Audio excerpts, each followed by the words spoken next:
Hello friends, good evening. स्वागत है आपका हमारे इस प्रोग्राम सवाल तमारा में। आज हम बात करने वाले हैं सिजेरियन के बारे में। अगर किसी को सिजेरियन की एडवाइस दी जाती है तब उनके मन में कई सारे सवाल आते हैं कि उसके बाद उनकी रिकवरी कैसे आएगी, उसके बाद क्या प्रॉब्लम आ सकती है, क्या खाना पीना चाहिए, क्योंकि उन्होंने कई सारे लोग से कई बातें सुनी रहती है और उसके रिगार्डिंग उनके मन में कई सारे क्वेश्चन रहते हैं कि मैं ऐसा सिजेरियन के बाद ऐसा होता है वैसा होता है। तो आज उसी के बारे में हम मैडम के पास से डिटेल्स में माहिती लेंगे। Good evening ma'am. अगर किसी पेशेंट को सिजेरियन सजेस्ट किया जाता है तो उनके पहले मन में क्वेश्चन आते हैं कि हमारे पड़ोसी थे उनका सिजेरियन हुआ था, कि हमारे सगे वाले उनका सिजेरियन हुआ था तो उनको एक तकलीफ़ हुई थी, वो तकलीफ़ हुई थी। उनके मन में कई सारे सवाल रहते हैं कि सिजेरियन के बाद ऐसा ही होता है। तो आप उसके बारे में आज हमें समझाइए। पहला तो उनके मन में ऐसा क्वेश्चन रहता है कि सिजेरियन हुआ है तो उनकी रिकवरी लेट होगी, तो उसका क्या रीज़न है? फ्रेंड्स, पहले तो मैं बताना चाहती हूँ कि नॉर्मल डिलीवरी हो या सिजेरियन हो, अगर आपके जो डॉक्टर हैं आपको सजेस्ट करते हैं कि आपके नॉर्मल के चांसेस हैं तो ऑब्वियसली आपकी नॉर्मल डिलीवरी ही करवाएंगे। और कोई डॉक्टर ऐसा नहीं होता है कि उनको ऐसा शौक है कि आपका सीज़र ही करना है ना। सो जो डॉक्टर आपका ट्रीटमेंट कर रहे हैं वह पर्सन बेस्ट रहता है डिसाइड करने के लिए कि आपके लिए नॉर्मल अच्छा है या सिजेरियन अच्छा है। जैसे आपका सवाल है कि नॉर्मल डिलीवरी और सीज़र में रिकवरी जो है उसमें समय लगता है, तो फ्रेंड्स यहाँ पे मैं यह क्लियर करना चाहती हूँ, चाहे नॉर्मल डिलीवरी हो या सिजेरियन डिलीवरी हो, दोनों में कट लगता ही है। जो काप हम बोलते हैं, नॉर्मल डिलीवरी में वजाइनल एरिया में वो कट लगता है और सिजेरियन में वो पेड़ू के भाग में लगता है। सो आपके बॉडी में कहाँ पे भी कट लगे उसका जो हीलिंग टाइम है, जो रिकवरी टाइम है, वो सेम लगने वाला है। हालांकि अभी जो नॉर्मल डिलीवरी है उसमें भी हम लोग ज़्यादा करके पेनलेस डिलीवरी करवाते हैं, तो पेशेंट पेन फ्री रहता है, नॉर्मल डिलीवरी भी हो जाती है। जो कट लगा है उसका जो रिकवरी टाइम है वह सेम एज सिजेरियन ही रहने वाला है। दूसरा कि सिजेरियन सेक्शन से डिलीवरी होती है तो उसमें पेड़ों के भाग में कट लगता है, उसमें एनेस्थेशिया आइदर स्पाइनल या तो जनरल एनेस्थेशिया देते हैं, तो वो भी एक पेनलेस प्रोसीजर हो गया और रिकवरी टाइम दोनों में ऑलमोस्ट सेम लगता है। ओके। अभी एक और मिथ्स है कि स्पाइनल एनेस्थेशिया देते हैं उसकी वजह से उनको बैकएक रहता है। कई लोग ऐसा कि मैंने सिजेरियन करवाया ना उसके बाद ही मेरे कमर में दर्द रहता है, तो उसका क्या मानना है आपका? यह जो आपका सवाल है या तो जो मिथ है, काफ़ी लोगों के माइंड में यह क्वेश्चन रहता है कि मैम कमर में तो सुई नहीं लगेगा ना, क्योंकि मेरी जो आंटी है उसका सीज़र हुआ था और कमर में इंजेक्शन लगा था तो अभी तक उनको कमर में दर्द रहता है। मेरे अगले पहले के जो वीडियोस हैं पेनलेस एनेस्थेशिया और पेनलेस डिलीवरी के बारे में, वहाँ पे भी मैंने यह चीज़ बताई हुई है और आज भी वही बताती हूँ कि जैसे हम गुजराती में कहते हैं कि कागड़ाનું બેસવું અને डालનું पढ़ो, या तो कौवे का बैठना और वो जो ट्री है उसकी जो ब्रांचेस है वो गिर जाती है, लेकिन लोगों को कौवा दिखता है, लोगों को पता नहीं चलता है कि अपना जो प्लांट है या तो उसकी ब्रांचेस है वह वीक है, उसकी वजह से वह टूट गया है। सो सेम आपको वही एग्जाम्पल लेके यहाँ पे अगर मैं समझाऊँ कि जो कमर में दर्द होता है वह स्पाइनल एनेस्थेशिया या तो कमर में जो इंजेक्शन लगता है उसकी वजह से नहीं होता है। आपकी जो पोजीशन है, जैसे डिलीवरी के बाद आप फीडिंग वगैरह शुरू करते हो बच्चे को, तो आपकी जो सिटिंग पोजीशन है, फीडिंग का जो पोजीशन है, या तो आपको कैल्शियम या तो विटामिन D3 की डेफिशिएंसी है, आपका जो पोस्चर है, यह सब जो है इसकी वजह से आपको कमर में दर्द होता है। ऐसा कोई प्रॉब्लम नहीं होता है कि एनेस्थेशिया या तो कमर में इंजेक्शन की वजह से यह पेन नहीं होता है। ओके। एक और क्वेश्चन रहता है कि जब वो एंटीनेटर रहते हैं तब उनका एक्सरसाइज दिया जाता है, बाद में उनको जब सिजेरियन एडवाइस की जाती है और सिजेरियन हो जाता है तो उनको मन में ऐसा लगता है कि उन्होंने प्रॉपर से एक्सरसाइज नहीं की, या एक्सरसाइज की तो उनका वेस्ट गया क्योंकि उनका सिजेरियन सेक्शन हो गया, नॉर्मल डिलीवरी नहीं हो पाई। तो आप मुझे वो समझाइए कि एक्सरसाइज का मतलब क्या है?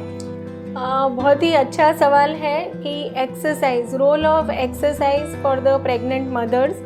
फ्रेंड्स, जैसे हम बोलते हैं कि एक चाकू है, अगर वो इस्तेमाल नहीं करते हैं तो उसके ऊपर रस्ट लग जाती है, वैसे ही अपना जो शरीर है, चाहे प्रेग्नेंट है या नहीं है, सबके लिए एक्सरसाइज का बहुत ही महत्व होता है। और स्पेशली जो प्रेग्नेंट मदर्स हैं उनके लिए, इसके लिए बात कर रही हूँ मैं, क्योंकि प्रेगनेंसी के दौरान जैसे जैसे आपका 4th 5th मंथ और 8वां 9वां महीना लगता है, वैसे वैसे प्रेग्नेंट मदर का जो पोस्चर है वो चेंज हो जाता है, जिसे हम लंबार लॉर्डोसिस कहते हैं।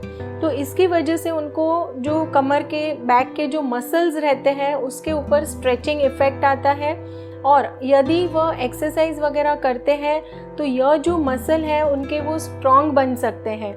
दूसरा है कि नॉर्मल डिलीवरी के लिए या तो सीज़र के लिए, नॉर्मल डिलीवरी के लिए जो पेल्विक फ्लोर मसल्स है, जो नीचे के जो मसल्स है, वह रिलैक्स होना बहुत ही आवश्यक है। लेकिन अगर आपने एक्सरसाइज की है तो पॉसिबल है कि आपके नॉर्मल डिलीवरी के चांसेस ज़्यादा है। लेकिन मेरा और एक वीडियो है जिसमें मैंने स्पेसिफिकली बताया है कि कौन से पेशेंट में सिजेरियन इंडिकेटेड होता है, या तो कौन से पेशेंट में सिजेरियन करना चाहिए। तो आप वह वीडियो भी देख सकते हो जिसमें बहुत ही डिटेल में समझाया हुआ है मैंने।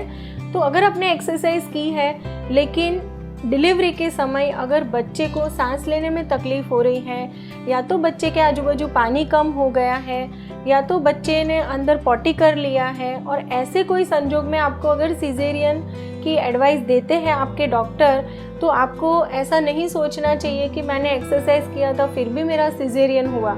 क्योंकि सिजेरियन के one of the indication is कि बच्चे में अगर कोई तकलीफ़ है तो वह टाइम पे हमको इमरजेंसी सीजर करके बच्चा बाहर निकालना आवश्यक होता है। सो आपने जो एक्सरसाइज की है उसके बेनिफिट आपका नॉर्मल डिलीवरी होता है या सीजर होता है, आपकी जो रिकवरी होती है after the delivery, after caesarean, तो वह रिकवरी में यह एक्सरसाइज आपको ज़रूर से हेल्पफुल हो सकते हैं। ओके। और एक भी मीथ है कि नॉर्मल डिलीवरी में ब्लड लॉस ज़्यादा होता है और सीजरियन के बाद ब्लड लॉस कम होता है, तो उसके बारे में आपका क्या कहना है? यह भी एक मान्यता है। जनरली कैसा है, नॉर्मल डिलीवरी होती है तो जो गर्भाशय है वो संकोचन होने के लिए उसके लिए जो दवाई इंजेक्शन दिए जाते हैं, सेम वे से सिजेरियन में भी डिलीवरी के बाद वो सब इंजेक्शन दिए जाते हैं। हालांकि ऐसा होता है कि जो सिजेरियन करते हैं तो यूट्रस पे हम कट लगाते हैं और अच्छे से अंदर का जो यूट्रस के अंदर का जो पार्ट है वो सब क्लीन हो जाता है। तो उसकी वजह से हो सकता है कि जो डिलीवरी के बाद ब्लीडिंग होती है वो थोड़ी कम हो सकती है। लेकिन लोगों के माइंड में ऐसा होता है कि डिलीवरी के बाद ज़्यादा ब्लीडिंग आएगी तो पेट का जो भाग है वो कम हो जाएगा। तो फ्रेंड्स, यह चीज़ गलत है। आपकी नॉर्मल डिलीवरी हो, सीज़र हो, आपको डिलीवरी के बाद ब्लीडिंग कम हो, ज़्यादा हो, उससे आपके पेड़ों के भाग ज़्यादा या कम रहने का कोई संबंध नहीं है। ओके। अभी सीजरियन जब एडवाइस करते हैं और उनका हो जाता है तो बाद में उनको लगता है 3 दिन फीडिंग नहीं देना है क्योंकि मेरा तो ऑपरेशन हुआ, मैं कैसे बैठ पाऊँगी, तो उसके बारे में आपका क्या कहना है? मैम, बहुत ही अच्छा सवाल है डॉक्टर भूमि कि सिजेरियन के बाद उनको लगता है कि हम कैसे बैठेंगे और 3 दिन फीडिंग नहीं देते हैं। सो जनरली जो फीडिंग रहता है फर्स्ट 3 डेज़ का, वह बच्चे के लिए बहुत ही ज़रूरी है। और यह जो मिल्क रहता है जिसे हम कोलोस्ट्रम कहते हैं, जो फर्स्ट 72 आवर्स में आता है, इससे बच्चे की जो इम्यूनिटी पावर है वो बहुत ही अच्छे से डेवलप होता है। बच्चे को एलर्जिक प्रॉब्लम्स वगैरह आने की संभावना कम रहती है।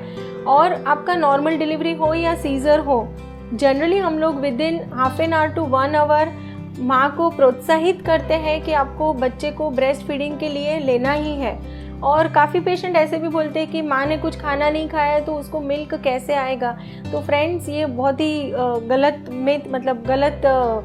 ये है, सोच है, क्योंकि माँ खाए या ना खाए उससे उसके मिल्क के ऊपर असर नहीं आने वाला है। जैसे ही आपकी डिलीवरी होती है, चाहे नॉर्मल या तो सीज़र, तो आपके बॉडी में, आपके ब्रेन में वो स्टिमुलेशन जाता है कि अभी डिलीवरी हो चुका है, और आपके शरीर में जो हॉर्मोन्स है जिसे हम प्रोलैक्टिन हार्मोन कहते हैं, वो प्रोलैक्टिन हार्मोन का सिक्रीशन शुरू हो जाता है और उसकी वजह से मिल्क सिक्रीशन आता है। सो यह चीज़ बहुत ही ध्यान में रखने जैसी चीज़ है कि माँ का जो फूड इनटेक है, खाना है, उसके ऊपर मिल्क सिक्रीशन जो इनिशियली डेवलप होता है वो डिपेंड नहीं करता है।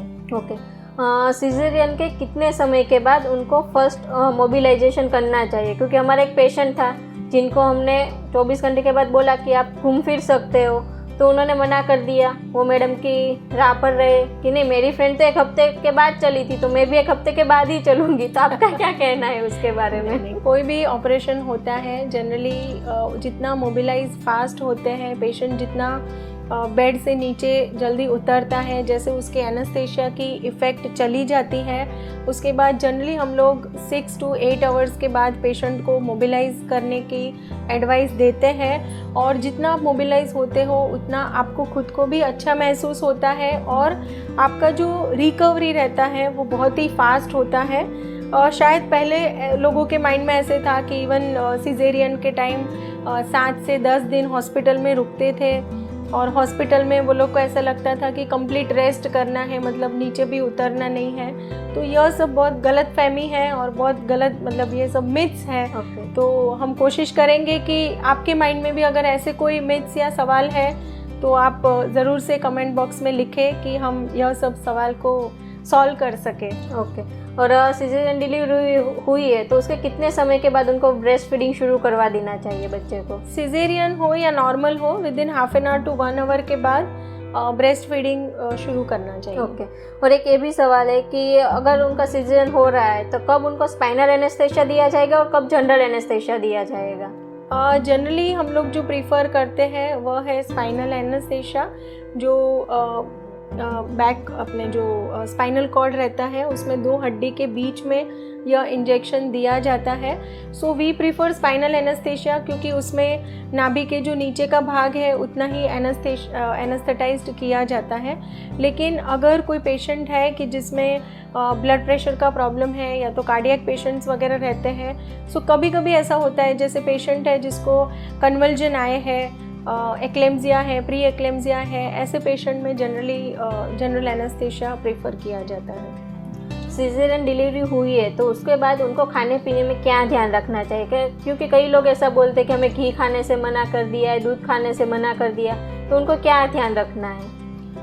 फ्रेंड्स, खाने के बारे में तो मैं इतना ही बताऊंगी कि आप जो भी खाएं एक एवरेज क्वांटिटी में खाएं। बहुत ज़्यादा ऐसे 10-15 किलो घी खाने की ज़रूरत नहीं रहती है क्योंकि घी जो है उससे आपको एनर्जी मिलेगी। बेसिकली कार्बोहाइड्रेट और फैट रहेगा घी में। सो इसके लिए जनरली वो बोलते हैं कि वीकनेस कम हो, इसके लिए घी जो नॉर्मल आप रोटी में या उसमें लगाते हो उतना ठीक है। लेकिन एक्सेस क्वांटिटी में जैसे आप बहुत ज़्यादा घी खाएंगे तो अल्टीमेटली वह जो फैट में ही कन्वर्ट होने वाला है, तो अल्टीमेटली आपका वेट गेन होने वाला है। सो जो भी आप खा रहे हो वह एक बोलते हैं ना कि मिनिमम क्वांटिटी में खाओ या तो एवरेज क्वांटिटी में खाओ, बहुत ज़्यादा कोई भी चीज़ नहीं लेना है। ओके, और जब सिजेरियन होता है उसके बाद कई सारे पेशेंट का क्वेश्चन रहता है कि उसको एब्डोमिनल बाइंडर कब से लगाना चाहिए, तो आपकी क्या एडवाइस है? एब्डोमिनल बाइंडर या तो एब्डोमिनल बेल्ट जो रहते हैं, बेसिकली उसका जो फंक्शन है एब्डोमिनल बेल्ट का कि जैसे यूट्रस, जैसे आपको पता है कि जो गर्भाशय का थैली है वो एक नींबू के साइज़ का होता है और जैसे ही प्रेगनेंसी रुकता है और पूरे महीने का बच्चा अंदर डेवलप होता है तब उसकी साइज़ एक फुटबॉल साइज़ की हो जाती है।